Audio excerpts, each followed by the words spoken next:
Next up, we've got Shae Hadden, another one of our peeps.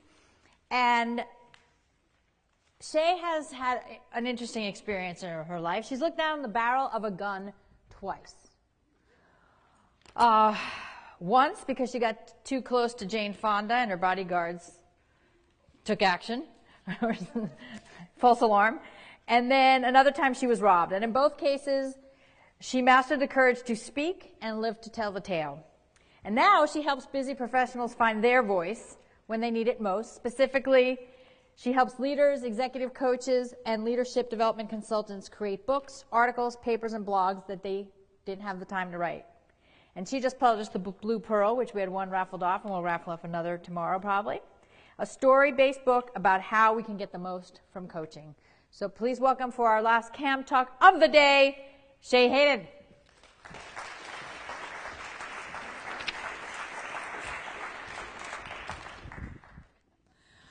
I'm used to sitting in front of my computer most of the time, talking to clients one-on-one and writing.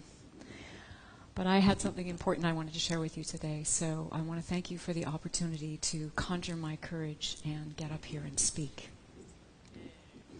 You want me to speak louder? I can do that.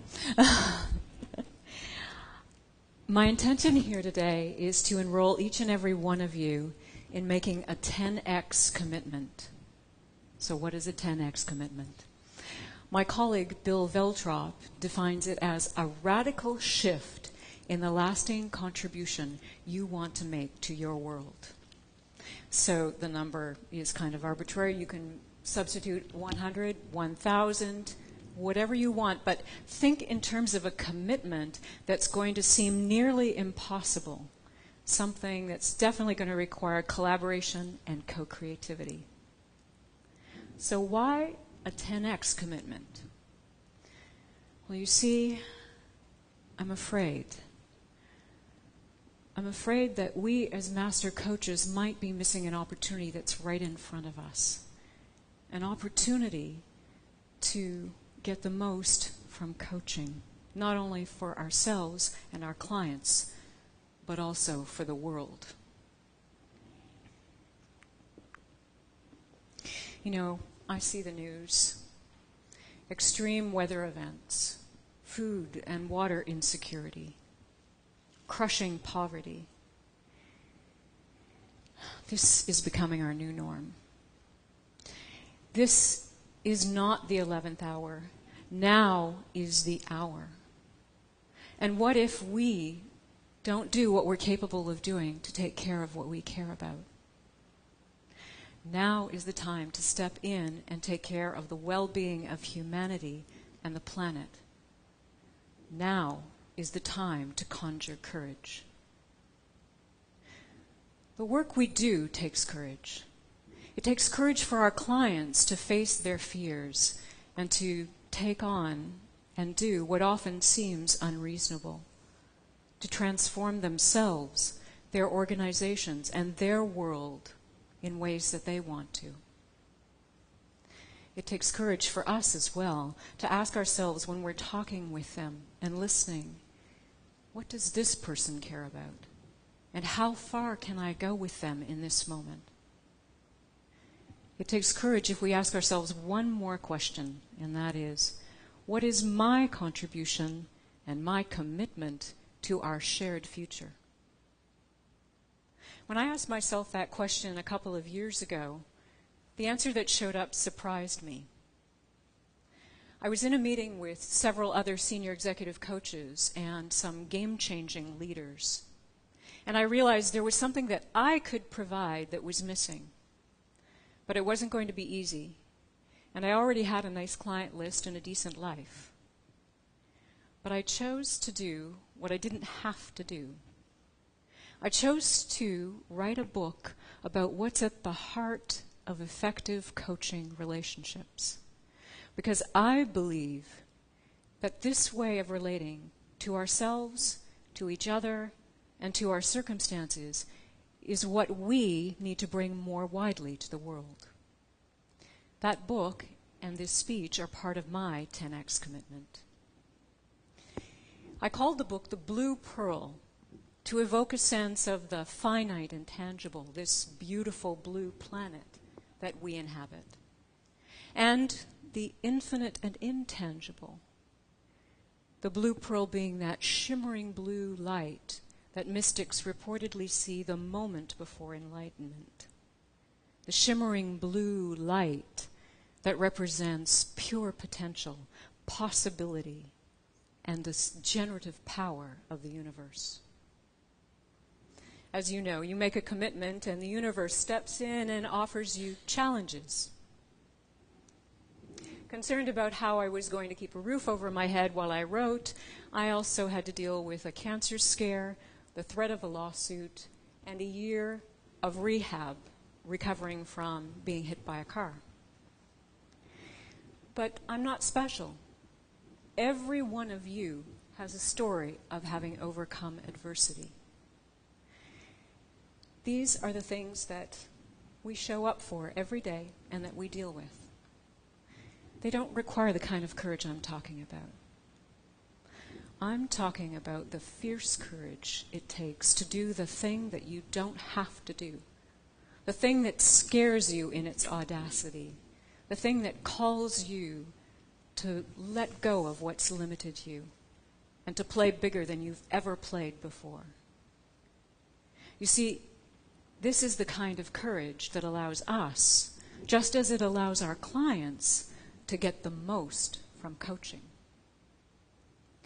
I've discovered in my own journey that there are 3 things we need if we're going to take on a 10x commitment: unconditional love, care, and compassion.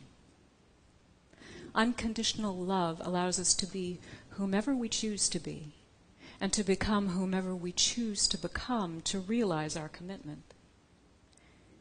Care acts like a North Star to keep us directed towards what we truly want to nurture and protect and sustain. And compassion, well, compassion allows us to grow bigger when we encounter our own resistances, or when, as they say, the inevitable feces hits the ventilator. So these 3, unconditional love, care, and compassion, they allow us to discover our courage in our own way and in our own time.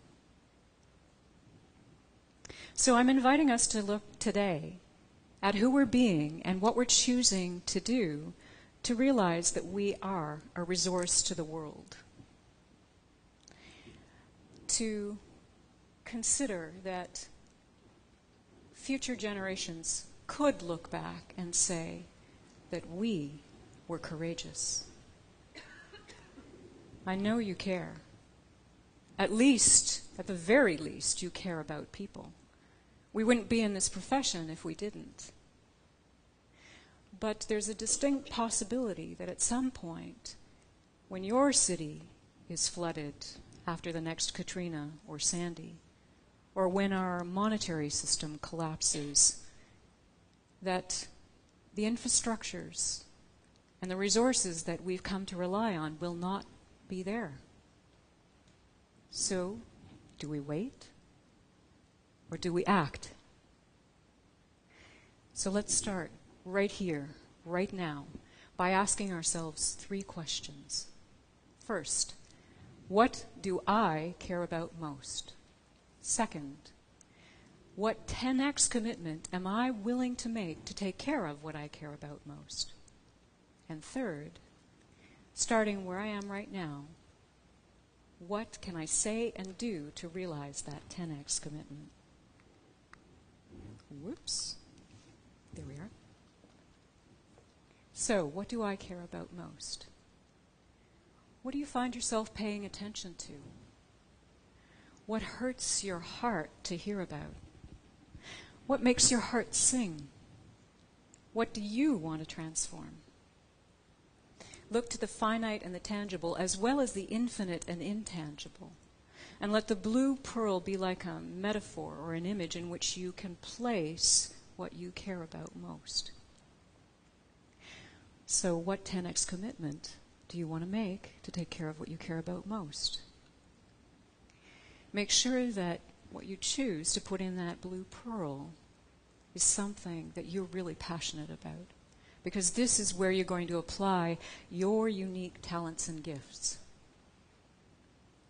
You may not have heard of Dr. Mark Cooper yet, but you will. He's one of the coaches I interviewed for my book. And his 10x commitment is to eradicate dental disease on the planet and to transform the dental industry. He's collaborating with social entrepreneurs, and they've begun pilot projects in Pakistan, Vietnam, and Ecuador. He's working with the largest dental supplier on the planet. And he's gone from coaching individual dentists one-on-one how to build their businesses to actually teaching groups of dentists how to come together, how to consolidate, integrate, and lead managed group practices. The shift that he dreamed about years ago, the shift of an industry to actually put people before profits, is beginning to take place. So here is where courage comes in. When you step in and take care of what you care about. And have you ever had one of those moments when you totally go blank? I'm having one. When you make that 10x commitment and then you listen for what's needed and wanted, this is where courage comes in. So the third question. So what can you do right now to start to realize your 10x commitment? Well, I invite you to look at the relationships and the conversations you're in already, perhaps conversations here at CAM.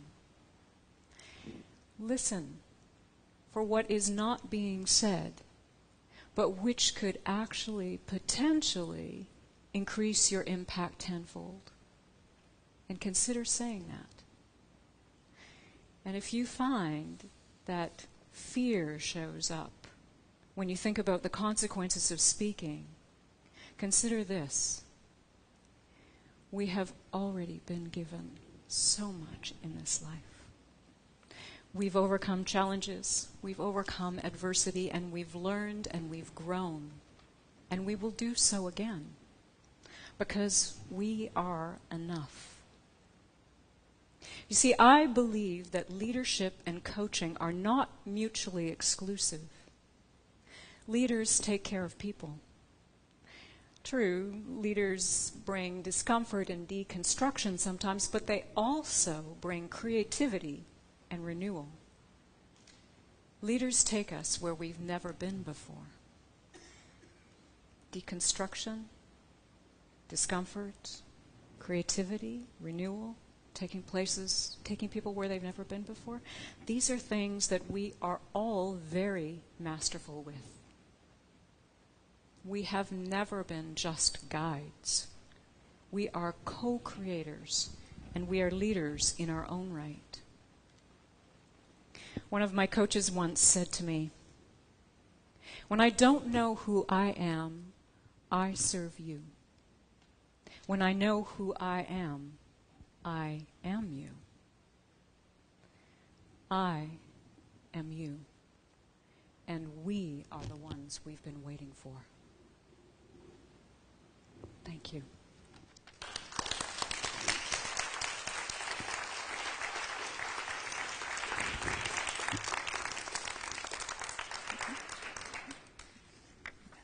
Any questions? Anything from the crowd? Tony is just happening today.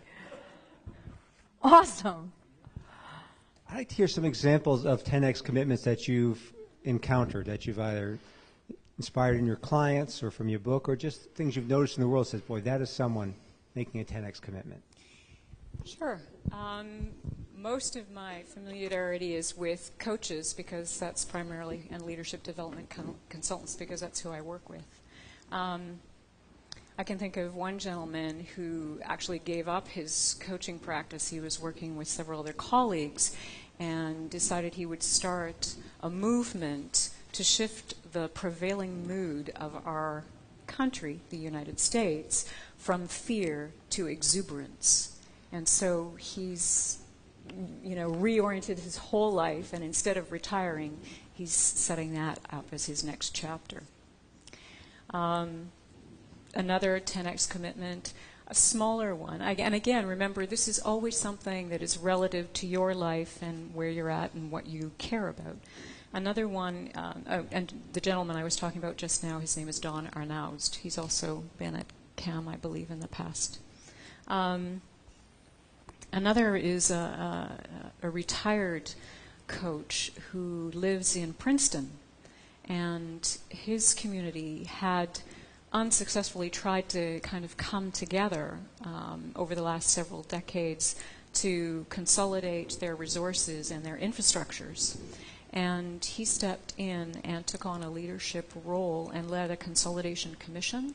And where everybody had been unsuccessful in the past, he kind of brought the being of a coach and the way of managing conversation to that work. And now Princeton is a case study in the United States for how to consolidate municipal government. So it's a couple of examples. Thanks. Anything else? Let's give it up. Thank you. Thank you.